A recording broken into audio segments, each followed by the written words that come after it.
परम सम्मानित मंच एवं प्यारे साथियों, शहीदों का सम्मान एवं विद्यार्थियों का वार्षिकोत्सव दो आयामों वाले इस कार्यक्रम में मैं लक्ष्मण बिश्नोई विद्यार्थियों से जुड़ा एक गंभीर विषय लेकर प्रस्तुत हुआ हूं। विचारों की अभिव्यक्ति में कहीं कोई त्रुटि हो तो क्षमा करें। मान्यवर, भीगती मसों और फूलती नसों के दिनों में अपने घर से सैकड़ों किलोमीटर दूर एक छोटे से 10 बाई 10 के कमरे में निपट अकेला बैठकर रो रहा एक किशोर अपने मन मस्तिष्क में चल रहे झंझावातों चक्रवातों को झेल रहा होता है, अपनी मनस्थिति को कोस रहा होता है। किसी छोटे बड़े सपने के खत्म हो जाने के कारण हर वक्त खुद को हीन समझ रहा होता है और उसके बाद वो एक ऐसा फैसला लेता है जिसे लेने का उसे कोई हक नहीं है। मान्यवर, वो एक खत लिखकर छोड़ता है, फिर इस दुनिया को छोड़ देता है। वो अपने आखिरी खत में लिखता है कि मेरे पास दूसरा कोई विकल्प नहीं बचा था, यही एकमात्र समाधान है, मैं आत्महत्या कर रहा हूं, मुझे माफ करना। और यह कहकर वो मर जाता है। मेरा आज का विषय उस आखिरी खत का जवाब है कि आत्महत्या कोई समाधान नहीं है। मान्यवर, सोचिए, जरा सोचिए, किसी कमरे में एक पंखे से एक रस्सी बंधी हुई है, उस पर एक लड़का लटक रहा है, उसके निर्जीव शरीर के निर्बल और शक्तिहीन हाथ पैर हवा में झूल रहे हैं, आंखें फटी हुई है, गर्दन की नसें टूट चुकी है और गालों पर आंसू की कुछ बूंदें सूखकर जमी हुई है। मान्यवर, वो लड़का एक बार के लिए तो मर गया, लेकिन उसकी फटी हुई आंखें उसकी मां का फटा हुआ कलेजा बनकर जिंदा रहेंगी। उसकी गर्दन की टूटी हुई नसें उसके बाप के दिल के टूटे हुए वो तार बनेंगी जो अब कभी झंकृत नहीं होंगे। गालों पर सूख चुके आंसू के बूंदें उसकी बहन की आंखों से हरदम बहा करेंगी और उस निर्जीव शरीर के निर्बल और शक्तिहीन हाथ पैर जो हवा में झूल रहे हैं उसके भाई की हिम्मत को जिंदगी भर तोड़ा करेंगे। और एक अल्पकालीन आवेश के कारण लिया गया उसका यह निष्ठुर निर्णय उसके जैसे लाखों युवाओं को इस तथा कथित समाधान के लिए प्रेरित करेगा। मान्यवर, यह कैसा हल है?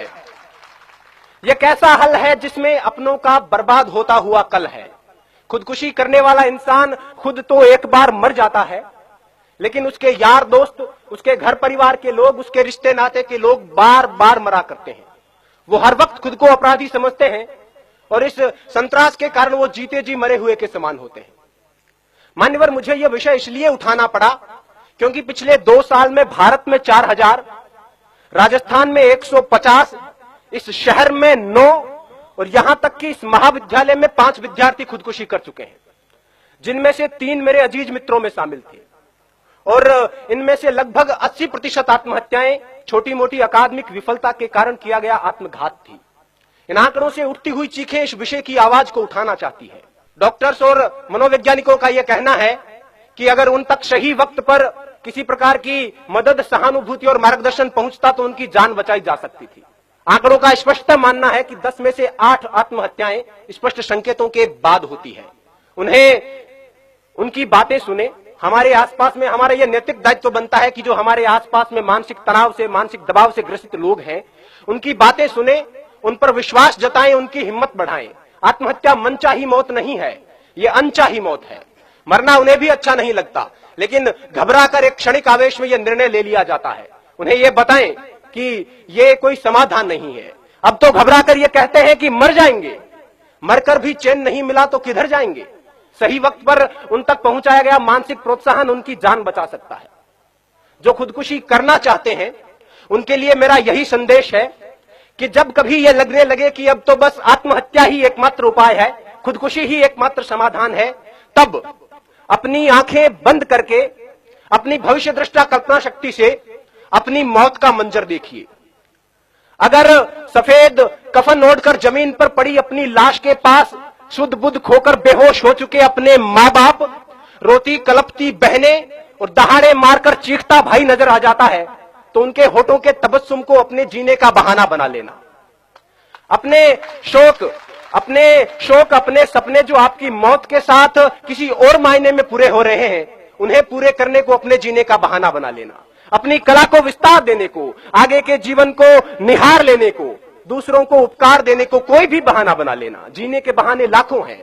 अगर फिर भी कोई बहाना ना मिले तो जैसे बचपन में मास्टर जी की मार से बचने के लिए कोई बहाना गढ़ लिया करते थे, इस बार मौत से बचने के लिए बहाना गढ़ लीजिए, लेकिन मरिए मत। और वैसे भी अकादमिक विफलता कोई विफलता नहीं होती। विश्व नायक माने जाने वाले लोग कभी अपने अकादमिक क्षेत्र में सफल नहीं हो पाए थे। जिंदगी यहीं तक नहीं है, सफलता का पैमाना सिर्फ यही नहीं है। Mahatma Gandhi, Gurudev Rabindranath Tagore, Thomas Alva Edison, Newton, Steven Spielberg, Mark Zuckerberg, Sachin Tendulkar, Bill Gates अपनी स्कूल कॉलेज की परीक्षाओं में कभी सफल नहीं रहे थे, लेकिन जीवन में अपने अपने क्षेत्र में उत्कर्ष तक पहुंचे, पराकाष्ठाओं तक पहुंचे। अतः छोटी मोटी विफलताओं को दिल से न लगाएं, छोटे मोटे सपनों के पीछे जीवन बर्बाद न करें। गोपाल दास नीरज जी की पंक्तियां हैं कि छिप छिप अश्रु बहाने वालों, छिप छिप अश्रु बहाने वालों, मोती व्यर्थ लुटाने वालों, कुछ सपनों के मर जाने से जीवन नहीं मरा करता है। सपना क्या है? सपना क्या है? नयन सेज पर सोया हुआ आंख का पानी, और उसका टूटना जूं जागे कच्ची नींद जवानी। गीली उम्र बनाने वालों, डूबे बिना नहाने वालों, कुछ पानी के बह जाने से सावन नहीं मरा करता है। चंद खिलौने खो जाने से बचपन नहीं मरा करता है। कुछ दीपों के बुझ जाने से आंगन नहीं मरा करता है। कुछ मुखड़ों की नाराजी से दर्पण नहीं मरा करता है। कुछ सपनों के मर जाने से जीवन नहीं मरा करता है। जय हिंद, जय भारत, वंदे मातरम।